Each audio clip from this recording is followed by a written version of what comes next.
Hi friends, പുതിയ വീഡിയോയിലേക്ക് സ്വാഗതം. ഇന്ന് കർക്കിടക മാസമായതുകൊണ്ട് നമ്മളിന്ന് ഉലുവക്കഞ്ഞിയാണ് തയ്യാറാക്കുന്നത്. ഉലുവ ഞങ്ങൾ വെള്ളത്തിലിട്ട് പുതർത്തി വെച്ചിട്ടുണ്ട്. ഞങ്ങളിതാ ഉലുവ കുക്കറിലിട്ട് വേവിക്കാൻ വെച്ചിട്ടുണ്ട്. അപ്പോഴത്തേക്ക് നമുക്ക് ഒന്നാം പാലും രണ്ടാം പാലും തയ്യാറാക്കാം.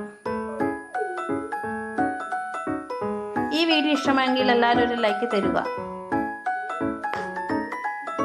അങ്ങനെ നമ്മുടെ ഉലുവ വെന്തിരിക്കുന്നു, പകുതി വേവായിരിക്കുന്നു. നമ്മൾ ഇതിലേക്ക് പച്ചരിയാണ് ഇടുന്നത്. തെരക്കരയിൽ നുക്കൽ ഉപയോഗിച്ചിട്ടും ഉലുവക്കഞ്ഞി തയ്യാറാക്കാറുണ്ട്. അങ്ങനെ നമ്മുടെ ഉലുവയിൽ പച്ചരിയും ഉലുവയും വെന്തിരിക്കുന്നു. ഇനി നമുക്കതിൽ ഉലുവ വെള്ളം ഒഴിച്ച് നല്ലോണം കൂട്ടി യോജിപ്പിക്കുക. വെള്ളം നല്ലോണം ഒഴിച്ച് നല്ലോണം ഇളക്കിയതിന് ശേഷം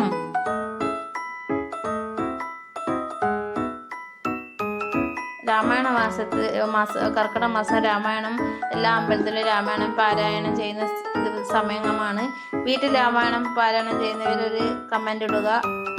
ഉലുവക്കഞ്ഞി ഇഷ്ടമുള്ളവരും കമൻ്റ് ചെയ്യുക. അങ്ങനെ നല്ലോണം ഒഴിക്കിയതിന് ശേഷം നേരത്തെ നമ്മൾ യോജിപ്പിച്ച തേങ്ങ രാഗി വെച്ചിട്ടുണ്ട്, അത് ഇതിലിട്ട് നല്ലോണം കൂട്ടി യോജിപ്പിക്കുക. ഒരു നുള്ളു ഉപ്പും 2 മണി ജീരകവും ഇട്ട് നല്ല ഇളക്കിയതിന് ശേഷം നമ്മൾ നേരത്തെ തയ്യാറാക്കിയ രണ്ടാം പാലിനെടുത്ത് ഇതിലേക്ക് ഒഴിക്കുക. ഇത് നല്ലോണം ഇളക്കുക. നല്ലോണം ഇളക്കിയതിന് ശേഷം